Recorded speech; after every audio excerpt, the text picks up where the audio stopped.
I'm going to talk about migrating to cloud-native microservices, and this presentation's in two parts. The first part's really about innovation and what happens when you innovate and the kind of disruptions that are going on in the industry. And then the second part is a little more technical and goes into why a microservices architecture and what does that look like. So first of all, this is what I've been doing for the last few years. I've been going out, giving talks to people, and mostly I've just been baffling late adopters. And as they go, "What? I can't even figure this out." But what happened in the last few years, I started off doing talks in 2009, and the reaction then was they didn't even believe that we were doing what we said we were going to do. "You guys are crazy. There's no one's going to run anything like this in the cloud." In 2010, they basically said, "Okay, we believe you're doing this, but it's not going to work. You're going to be back in your data centers pretty soon. There's no way that you could actually run anything like this." So that was the response. In the beginning of 2010, Netflix put up its first customer-facing part of the site on the cloud, and by the end of the year, all of the customer-facing sites were running on the cloud, were running on AWS. So that was the transition year for the front-end, customer-facing parts. And I continued doing more talks. And in 2011, the consensus had moved on a bit. Okay, it looks like it works for Netflix, but it won't work for anybody else. Nobody else is like that. We're a unicorn kind of company. And I so switched my Twitter icon has a unicorn on it. That was the...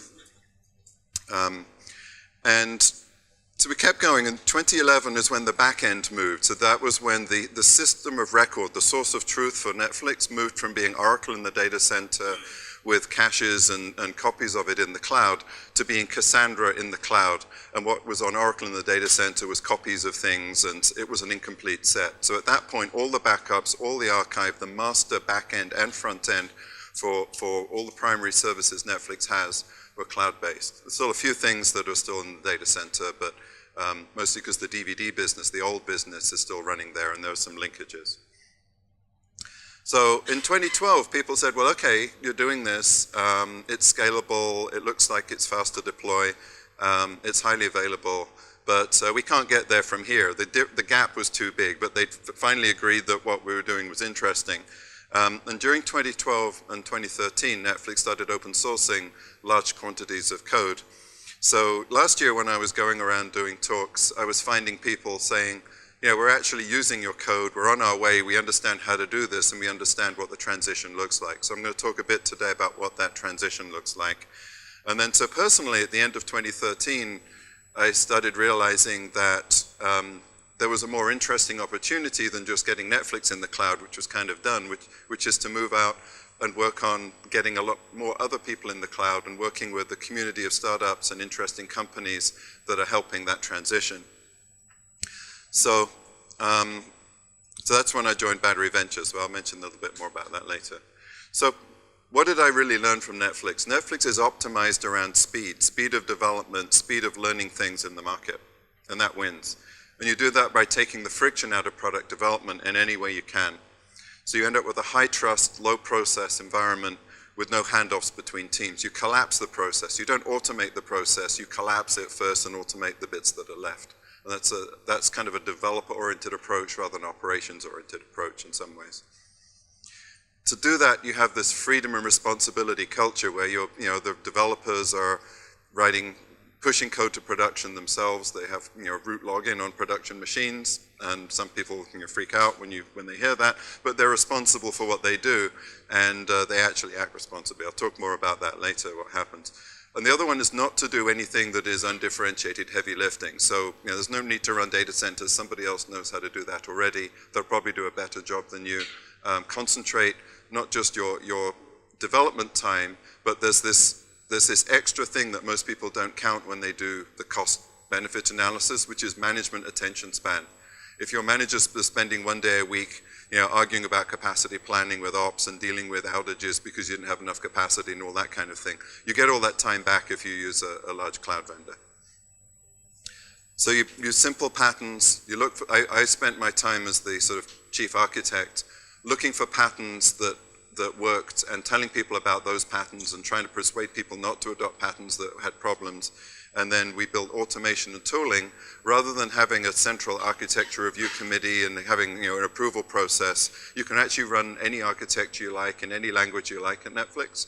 But there was an easy path with lots of tooling, and that was where most people went. But if you had a real reason to not use it, or you wanted to try something new, there was nothing to stop you. And if you could get enough people to agree that was a good idea, it would actually end up with tooling. It would end up part of the mainstream. So you build an extremely innovative, adaptive process that can actually adopt new technologies as they come along.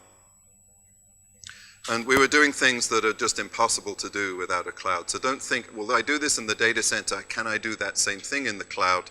Think, what can I do in the cloud that I wouldn't even possibly try doing in the data center? And I have some examples of that later. So this is what's been going on in enterprise. Simon Wardley came up with this chart. So first of all, the rest of the world ignores it and then starts using cloud. Enterprise ignores it, and then they say, no, we're not going to do this. I said, no, damn it. And then, the rest of the world is doing cloud, and they go, oh no, it's too late. This happened with mobile and all those kinds of things too, and then they say, oh crap or shit or whatever that word. I covered it up because somebody complained I had an expletive on my slide. So an enterprise IT goes, all right, I guess we do have to do this, and they suddenly converge. This is an interesting point. So this is what Netflix did. We were in 2009. We were ahead of the rest of the world, and I was up here. And so I was basically, this is my Twitter icon. So what happened at the end of this year, beginning of this year, is I came over here and got a new job working at Battery Ventures. And I'm at this intersection where enterprise IT is now, in various parts of enterprise IT, are adopting cloud so rapidly they barely know what they're doing, and they're just sort of colliding with the rest of the world. So it's a very interesting time to do it. And Mike Dauber from Battery Ventures said, no, this is the time, and he was right about that. I was saying, I was interested in moving to VC one day, but he said, no, this is absolutely the right time to do it. And I'd like to introduce Sharan and Paz here from Battery Ventures. So they're just across the street. The office is, you can see the Microsoft logo from the office window, so it's just on the other side of the street here. So speed. We're looking for speed, and we're looking for we want to speed up innovation, we're looking for new ideas, and we're looking to make new products out of those new ideas. How fast can you turn an innovation into an idea into a product? But then there's two things. If you're an incumbent, you're doing this, but you're doing it within your own context. You're developing new products within the things that you've been working on. And a disruptor will come in with a different idea. So what's the difference here? And it really comes down to making different assumptions. And then you base your assumptions in your business model. You take those assumptions, then you optimize your business model for that set of assumptions. And that's what really the difference between a disruptive company and a incumbent. And you run into this problem. This is an old quote from Will Rogers. It isn't what you don't know that gives you trouble. It's what you know that isn't true. Right? You know something, you've got this assumption, you've optimized for it, and it turns out that it doesn't stay true. At some point, you're optimizing for something that isn't true. And that's the interesting point where you get a disruption in the industry. So the incumbents tend to follow the dollars. They've optimized this business model, they're getting billions of dollars of revenue, and they sit there going, I'm fine, I have my money, and I'm going to do whatever the customers tell me I need to do to get more money from them. But the disruptors aren't following the money. They're actually following something else. They're taking something that used to be expensive and that is no longer expensive, and then they learn to waste it to save money elsewhere. So they solve a different problem. And so if you're an incumbent, you see these people, how could they possibly be so wasteful of something that we've carefully optimized for, right? I've got some examples here.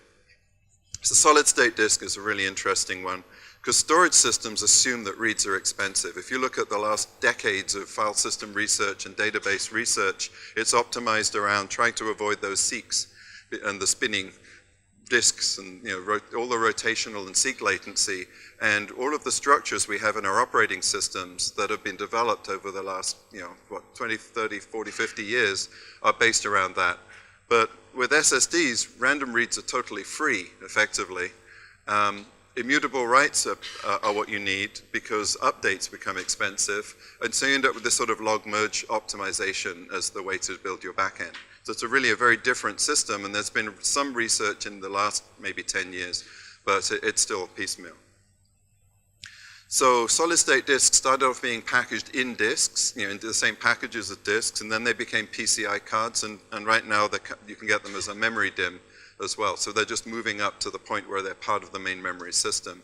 The next step it hasn't really happened yet, but it's going to happen in the next few years, is that main memory will become non-volatile, and sort of the next generation DRAM is effectively non-volatile, and then you have the same latency to non-volatile storage. And that doesn't just break the storage subsystem, that breaks most of the assumptions that operating systems have. So there's a lot of interesting innovations in that space. So this is actually a Battery Ventures investment, very interesting. It's a memory DIMM, you plug it into spare memory slots and you get a few hundred gigabytes of flash each time you do that. So that's a very low latency system. So if you look at a typical storage system, the old school way of doing it, you've got your business logic and a master-slave system, and you've probably got some replication going on at the MySQL replication layer. Then you've got your storage fabric, which could be a SAN or whatever you happen to have, Ethernet. And then you have storage arrays that may also be linked for replication in the back end. So you can do replication in either the application tier or the storage tier. And a pile of disks and maybe a tape for doing backup.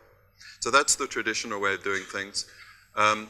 With the way, the cloud native sort of Cassandra way that Netflix does it, your business logic, instead of talking to a master slave, you've got a quorum of 2 out of 3 of these need to be working, running in 3 zones on AWS. And the storage is inside the instances. There's no attached storage here. And you're doing backup instead of to tape, it's stored to a cloud object store. And the difference here is really that here you've got your DBAs, here you've got your storage SAN admin, here you've got your storage admin, you've got a system admin, you've got maybe a tape admin, I don't know, but a backup specialist. You have a whole stack of tools here that maybe sometimes talk to each other. You've got a stack of silos of people that sometimes talk to each other. Over here you've got a Java distributed systems developer and nobody else. Right, you got something, because this is written in Java, you need to understand some distributed systems algorithms. There's no storage stack, it just went away. So the SSDs in this environment are disrupting incumbent suppliers. You get people like Pure Storage disrupting EMC in this space, and there's interesting battles going on. But over here, the entire industry disappears. I went to a storage industry conference and said, I have no use for any of your software or hardware. And they wanted me to go and tell them that, so I went and told them that. And they were kind of interested, but they were a bit sort of worried. I don't know how worried they were, but they should be worried, because that industry doesn't need to exist anymore, because you can do all of this with some open, and this, by the way, is open source, and these machines are really cheap to get. So you're basically done, and a whole industry disappears. That's an interesting disruption. So let's look, how does this scale? Beyond ludicrous. So just talk about Cassandra scalability. I've done a lot of work with Cassandra and the Cassandra Summit and done some benchmarks. So we did some benchmarking in 2011. I took the instances we had and just tried to scale to 10 times as many nodes as we currently needed at the time, and it was linear. So it's linear. Cassandra basically is linear, and Netflix now runs hundreds of nodes per cluster. Around 300 nodes in a single cluster. I know people running over 1,000 nodes in a single Cassandra cluster. So, and it's basically linear, just keep adding nodes. The Cassandra guys, the data stacks are actually trying to test right now stuff in the 1,000 to 10,000 range. They have some ludicrous customers, I guess, trying to do 10,000 node Cassandra clusters. It's just because there is no master slave, and when you get rid of the master, there is no single point of contention. If you take Amdahl's law, there is no serial component, so it just scales linearly. It's a nice system. Basically each individual request chooses a coordinator for that one request, so there is a master on a request per request basis. So let's look at what happens if you run that on a high-end Amazon instance, and this is the high-end storage machine that's good for running Cassandra. It's actually probably a bit big, but you've got 6.4 terabytes of SSD and over 300,000 IOPS on a single instance, right? So you multiply those two together, and 100 nodes gives you, a storage layer capable of 300 million IOPS and 640 terabytes of disk. That's probably ludicrous for most people. It's bigger than you'd actually need. And if you do 1,000 nodes, it's plaid, right? So there we go. This is the scale. You go from light speed, ridiculous speed, ludicrous speed, and plaid as a Spaceballs movie reference if you haven't seen that. Anyway, it just scales beyond the need that anyone could possibly have. So and this is basically free software. and the hardware comes with the disks in it. So there's just no storage industry in this. That's interesting. Cassandra's disrupting a whole industry here. So let's look at product development. If you look at the assumption you're making in product development is that you have a really, really good process, your problems will go away, because every time you have a problem, you add a process step to avoid that problem. So you end up with this, I'm going to spend weeks documenting my business need, and then I'm going to have weeks making sure I don't decide to do something I shouldn't be doing, making sure my management like it, and then weeks negotiating a good price with my vendors, and then weeks or months or whatever developing the software, and then testing it to make sure I don't put anything bad in production, and then you put it in production, the customer says, this sucks, I hate it. And it's because it was 9 months later, and you go back and the developer's not even there anymore, and the documentation doesn't reflect what got built in the end anyway, and so you're going through this one-way thing with no feedback that just takes too long. This is kind of the waterfall problem. It's months before you find out whether you built the right thing. So we can speed this up by putting cloud in the middle and taking these steps out, replacing that with an infrastructure as a service.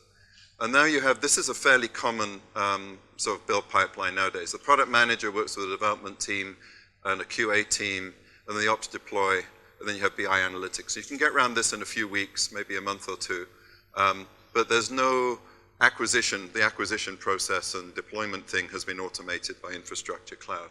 So it looks something like this, and these are kind of typical vendors, Amazon, Google, Azure, SoftLayer with IBM, and then OpenStack, Eucalyptus, whatever. So this is infrastructure as a service, and you have a relatively tight loop here, but it still takes weeks before you find out whether it sucks. It still sucks, but it took you less time to find that out.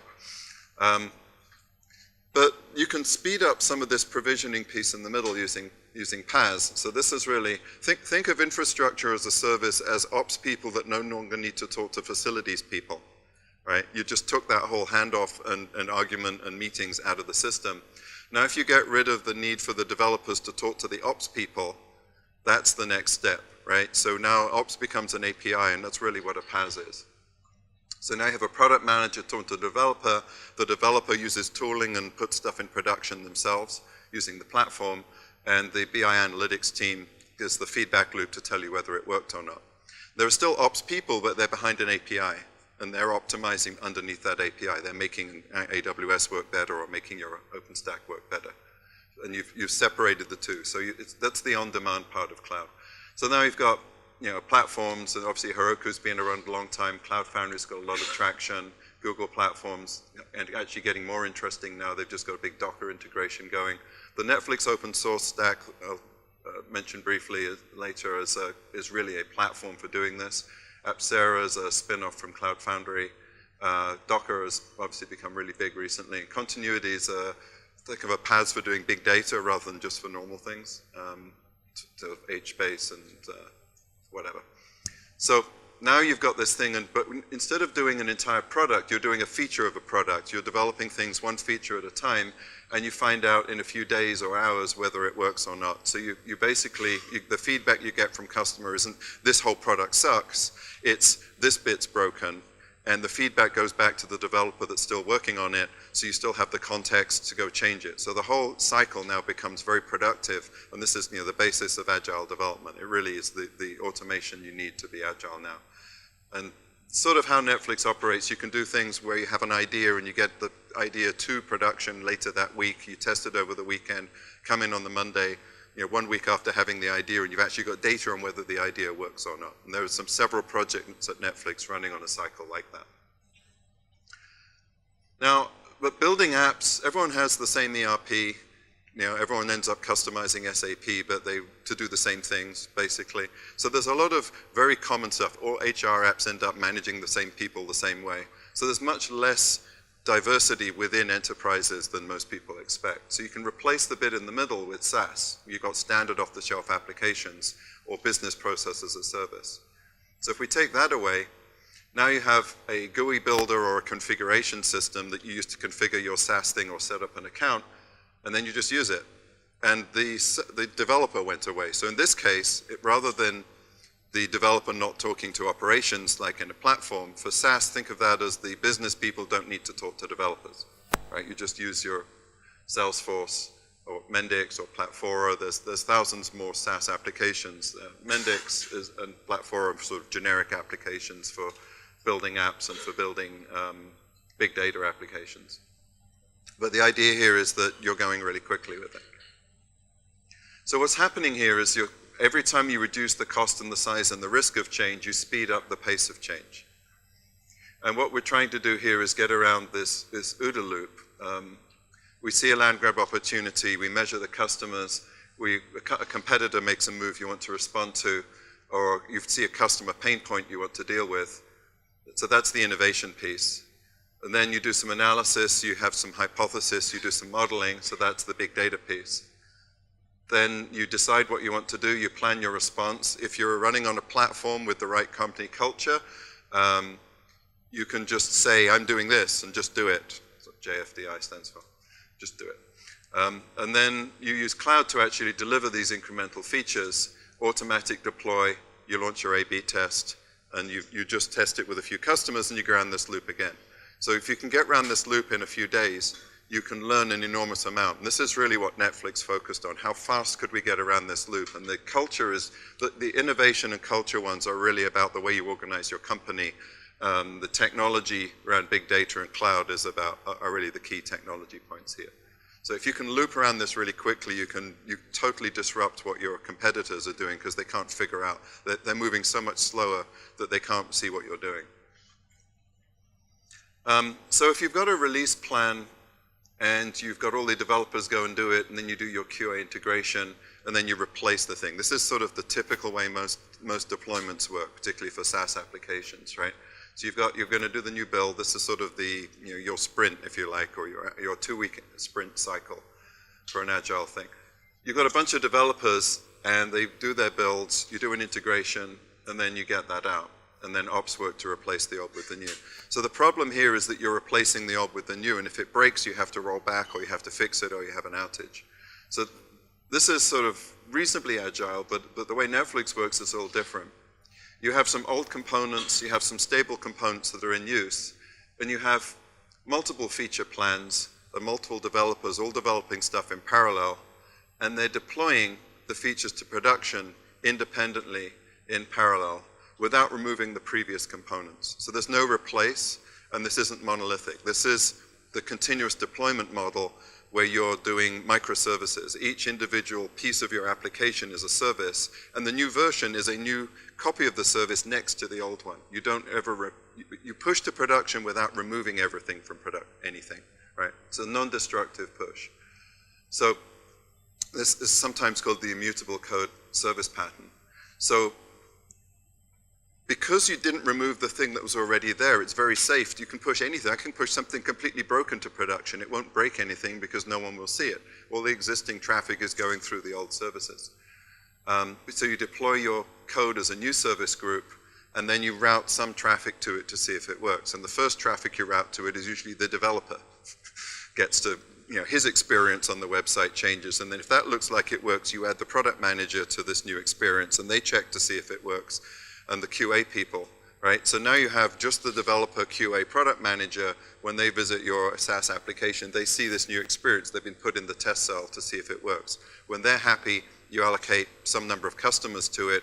You allocate a control cell, a cohort of other customers to the old experience, and then you evaluate them over some number of weeks or whatever it takes to find out whether the new experience is better or not. And if it's better, then you turn it on for everybody. And you might have to do some scalability work to do that, depending on how big a change it is. So that's the idea. But all this is controlled in the application by routing traffic to different versions of code. And that's a little complicated to set up, but once you have it, it's incredibly powerful. So the A/B test cell and the ability to route by versions is the key thing here. So this is a disruptive thing. If your company adopts a continuous delivery, you can disrupt your competitors because now you don't have this choke point of everyone trying to merge all their code together, and you can run really fast without breaking things. So let's look another area, development and operations. So everyone knows developers make code, operations run code, but if you put in a ticket and spend 60 days waiting for a VM to appear, which is, the bigger the company, the longer this takes, I think. So what you want is operations to be a self-service API and have developers run their own code, which means developers are on call. And some developers find that a bit uncomfortable, but it makes them develop things more safely. Because you've given developers freedom, but you now have incentives to be responsible. And that gives you less downtime. So you might think, well, the developers are stupid and they'll do stupid things in production. Well, the ones that do keep getting woken up at 3 a.m. and you find out which ones aren't any good at doing that, and you sort of get rid of them and send them somewhere else to work on a slow project. But the people that can develop fast and figure out how to build robust code end up discovering that it works better this way. And you end up with a more highly available service. There's an analogy for this, and this is an old story. That cars have airbags in it, and because you have airbags, people drive too fast because they know that if they hit something, the airbag's going to save their life. So it would be much better if there was a 6-inch steel spike in the middle of the steering wheel. and the theory is that there would be fewer overall accidents because everyone would be terrified of driving really, really slowly all the time, and everyone would be extremely careful, right? And maybe not a good idea to try that out, and everyone has to have the spike, right? But it's a bit like this. You have to have enough peril in the system, and you have to have a tight feedback loop. So if you do something stupid, the effect goes directly back to you. If the stupid thing happens to somebody else months later, right? If you look at that long waterfall project where you write code, 9 months later it's in production and blows up, you probably even left the company. You don't care, right? So you want to have that feedback loop be days and weeks. And then you think, well, it takes longer to run something in production, but you no longer have meetings with ops guys to explain how your code works. And as you do faster and faster changes, you need more and more of these meetings. So it's very, very hard to maintain enough information flow to the people running your code if you're trying to get somebody else to do it. You typically pair program with another developer, and you take turns to be on call for each other's code. And that's the common pattern. So you can can be on call 1 week or on vacation 1 week, and there's somebody else knows your code. And if you leave the company, somebody still knows your code. If you're the last person at a company that knows how some code works, you can't go off call. So there's a real incentive to find somebody else, and train them up and make sure there's always more than one person that knows how it does. It's just built into the system. And building these feedback incentives is the key way to build a culture that works here. So this is basically DevOps. And you think of DevOps as a new team, you're doing it wrong. DevOps is a reorg. For most big companies, DevOps is a taking teams that used to be silos and horizontally arranging them, rotating 90 degrees in your org chart, basically. You put everybody needed to build a feature or a product in one team, including the running it themselves. And everything outside that team is an API call. And that's how you build a bounded context for doing things. So this is a disruptor, a high trust culture and DevOps. Companies that have adopted that are now disrupting other companies because they are learning so much more quickly. You're getting product to market so much more quickly. And this is why you're seeing SaaS applications, which really help, which are so much better at doing this, tending to win in the market. Almost every new product we see coming through is a SaaS application. So whatever you're doing, make it into a SaaS version of that, and then you'll probably get the VCs to fund it, because the cost of delivery and the ability to scale and grow and win a market is dramatically better in this environment.